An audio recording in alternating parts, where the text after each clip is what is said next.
Apa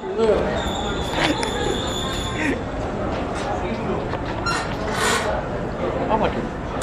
Ya biasa ngobrol, Pak. Lagi ngobrol. Iya ngobrol. Terus no sing filsafat mau lho, Pak. Yuk ki mau. Aku lagi video malah ngerti. Orang di video ini cuman apa? Ya dokumentasi apa? Ya itu. Zaman sekarang ini, zaman format. Semua hanya melulu tulisan, apapun perilaku kita sekedar memenuhi format. Salah itu apa? Jadi kearifan udah nggak perlu lagi, yang penting memenuhi format. Sama ngurus pakan yang penting formatnya. Formatnya. Nah, berarti konten nomor 2 kan? Oh, nggak perlu. Malah nggak perlu. Nggak penting. Berarti esensi nomor sekian yang penting format. Formatnya. Coba lah aku yang ngajak ke pangkat nara formatmu. Itu sama dengan bahasa keilmuan apa bahasa gimana? Iya, gejala. Simptom. Sebenarnya yang sakit siapa, Pak? Ya para penguasa. Oh, otoritas. Ya karena mereka memulihkan diri dengan sistem. Itu mungkin kita harus taat sistem hari ya, karena apa? Ngejar format. Skripsi kan belum pembimbing skripsi, jadi penting kan formatnya muni rampung kan? Betul. Dan saya pikir nggak skripsi tau, Pak. Hampir semua termasuk akreditasi itu. Semua sekarang kita hanya ngejar format. Berarti lembaga pendidikan sekarang ini nuruti Format administrasi. yang penting dijasa. Nuruti administrasi ketimbang keilmuan. Ilmu itu penting, neng Mbah Google ilmu sadaya-daya apa ono. Apa yang penting tidak ada.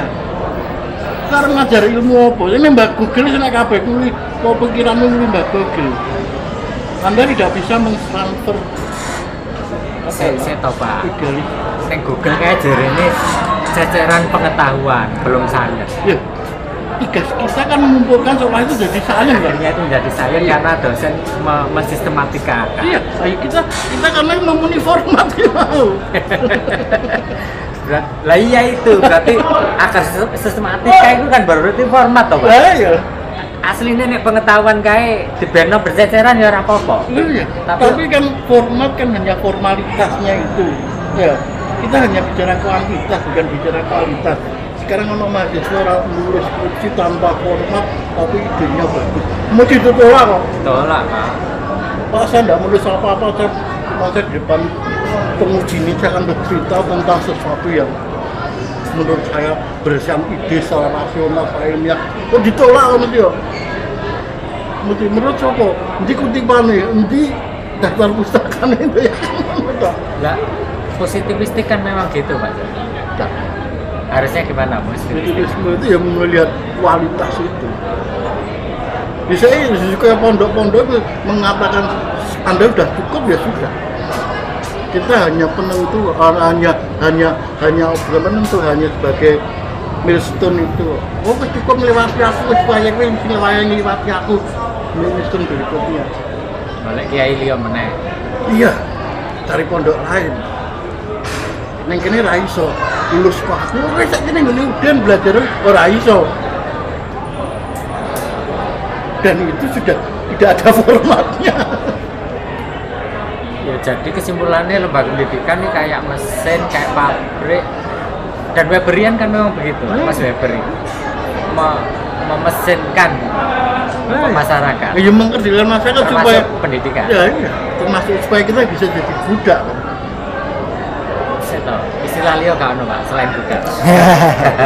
Automaton kayak atau kalau saya ya mungkin bahasa saya keliru, tapi esensinya sebagai budak. Kok ganti presiden harus jadi budak dulu kok?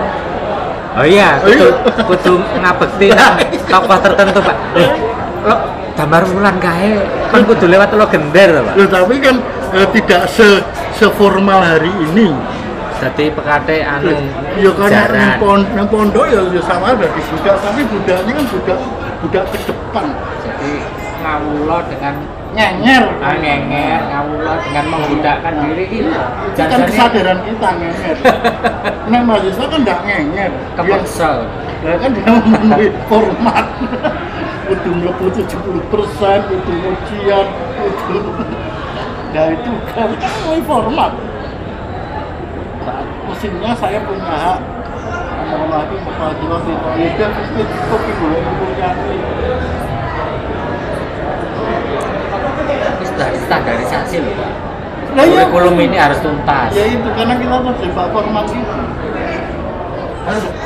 Ayo Pak Yudi, ngevlog. Itu Joko Mas Supri. Nah, Aku ya. dorong. Karang lo dorong. Ya itu. Aku ya 7:30 Pak. Saya apa lu? Saya tuh Pak, pakai jam ini. Jam itu Ya itu. penuhi format Pak. Nah terus kudune piye Pak? Ya, lah kowe dokter kudune ngandani. Maksudnya ngene Pak.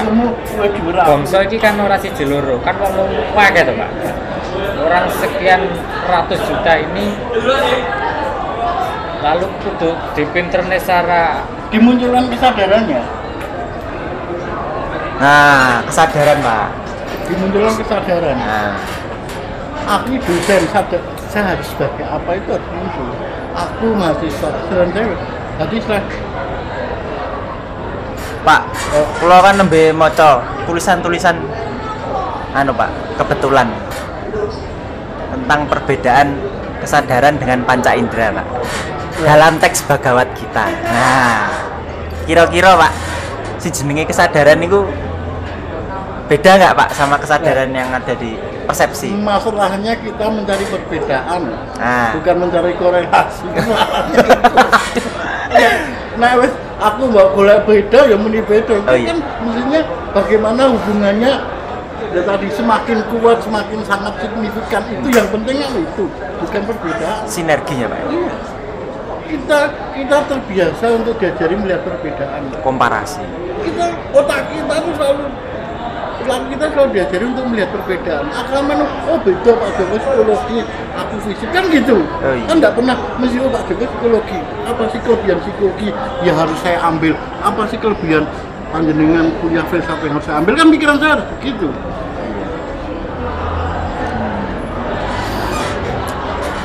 Betul. Nah, Pak Didin, kira-kira perilaku apa yang bisa diterapkan secara universal, Pak? Kalau melihat dari disiplin ilmu yang cenderung membeda-bedakan ilmu satu dengan yang lain ini, Pak. ya istilah universitas itu kan berasal dari kata universe, artinya semesta. Dia tidak mengenal apa kapling-kapling, tidak kenal bahwa ini harus jurusan ini, tidak kenal. Namanya semesta itu ya keseluruhan pengetahuan yang ada di semesta itu sebisa mungkin dipahami, dimengerti, kalau bisa diamalkan menjadi laku hayat bagi para penempuh-penempuh atau kaum salikin atau murid atau mahasiswa yang sedang melakukan penempuhan ngelmu istilahnya. Itu bukan belajar tapi ngelmu. Nah, tapi kemudian dari istilah universe itu kemudian ketika kita masuk ke dalamnya ada fak-fak di sana. Ada fakultas, ada psikologi, ada ilmu politik, ada hukum. Nah, tidak universe lagi. Kalau saya lebih lulus karena salahnya satu, kita selalu menganggap beda itu. Itu kan hanya start awal kan, fakultas program itu kan hanya start awal untuk jadi universe itu. Lah kita salahnya satu, mengkotaknya itu aku beda. Nah, aku loh. Sejak awal wis ngene, Lah, Pak. lah sejak awal Ketok wis spek iki wis Nah, beda. Padahal itu hanya Jadi- batu start untuk menuju universe.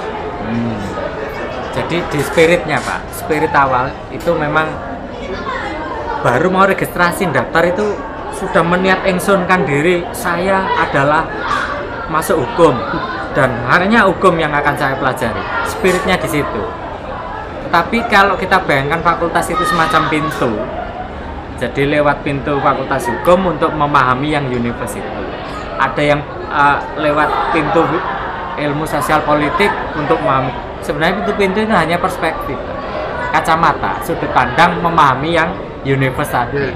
Nah ini nampaknya yang kemudian diselai oleh format-format menurut istilah Pak Joko, kurikulum-kurikulum dan peranata-peranata yang sengaja di-create untuk menstandarisasi manusia sehingga manusia seolah-olah menjadi produk. Terus piye? Nah, berarti kan dibutuhkan itu tadi seperti kata Pak Joko, kemampuan untuk mengasah terus kesadaran atau memunculkan kesadaran supaya bisa ini posisi kita sebagai fakulti satu dengan fakulti lain dalam satu kesatuan universe ini supaya bisa interdisipliner dan antariksa ya, antara satu planet dengan planet lain membutuhkan pesawat luar angkasa seperti halnya fakultas dibutuhkan kesadaran. Kira-kira universe itu kan punya tujuan kan, visi misi.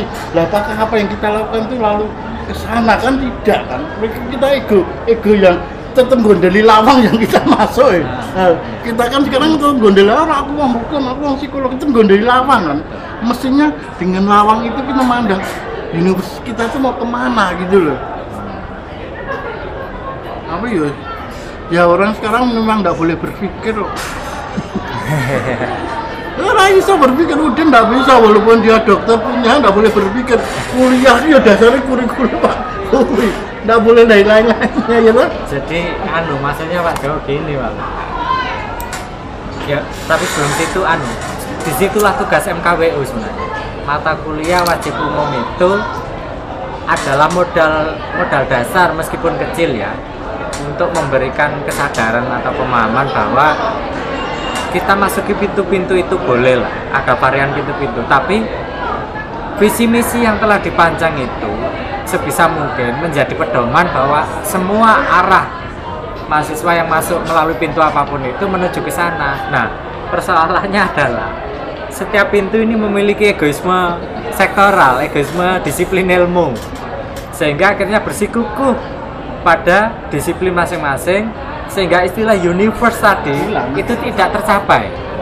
Nah, yang kedua, memang visi misi dipancang, tetapi supporting system, lalu kemudian infrastruktur, lalu kemudian prasyarat pendukung itu tidak mengabdi pada visi misi tadi. Jadi visi misi itu ya dipancang di sana, tapi kita jalannya ke arah lain. Ini yang barangkali patut direnungkan ke depan. Jadi kalau misalnya satu contoh misalnya punya visi universitas berkelas internasional, lah kudune pendukung di bawahnya itu mengarah ke sana semua. Tetapi coba kita lihat mana yang mengarah atau berorientasi pada visi universitas berkelas internasional. Semua masih jalan di tempat, bahkan ada yang bersikukuh pada egoisme disiplin ilmu tadi. Ya, mungkin Pak Joko galau karena itu. Iya, karena saya percaya ilmu itu ini kanti laku. Dan kita laku kita yang enggak ada. Kami mengajarkan KDU mestinya mendorong anak-anak itu keluar dari kampus untuk mendapat ilmu di luar dengan menjalani laku itu. Bukan hanya textbook ya. Nah, kita diformat untuk presensi harus indoor. Nah, iya. Tapi kan nggak ada pemberontakan kan? Lu jangan aku tak berontak. Boleh presensi tak terpenuhi, ngomong soalnya tak penuhi, tapi kowe kudu laku itu kamu harus laku. Wih, sedang ngajar Mbak Gayu. Amin, saya juga dipindah dari tegak-tegak pejabat gitu. Neng kene ya? Iya. Ngurusi para dokter. Jadi kepoloku saiki. Ini bengi-bengi barang lho. Wis, ya. Jadi kuncinya cuma satu, ilmu dengan nanti laku itu. Kemarin kita mengajarkan ilmu dengan laku, bukan dengan. Nah, terkait dengan laku Pak, kira-kira supaya tidak terlalu jauh mengambil jalan ya taruhlah ada jalan lebih apa efektif gitu disusuri. Dalam laku itu kan banyak toh Pak. Nah, jenisnya pun banyak. Seperti toriko kan torikonya jenisnya banyak. Kalau menurut Pak Joko laku yang sesuai itu yang harusnya seperti apa? Iya, yang sesuai dengan lakumu. Apa yang bisa kamu lakukan? Bukan yang seperti saya lakukan loh. Oh, Standarisasi lagi kalau di makanya pendidikan pondok itu sebenarnya paling cocok untuk universitas. Aku ngajar statistik, bocah statistik, tak ini guru-guru yang bukti ini, saya sudah ngitung ini, sudah ngumpul ke data, tak masuk. Ya, ini jenis mono. Orang bicara rumus korelasi adalah enggak Pak Tani enggak. Lu barusan. Tekan kotae. Kotae tekan. Oh, lu gak pakai penutupan? Gue nanti Monggo iso pun iki anu editing.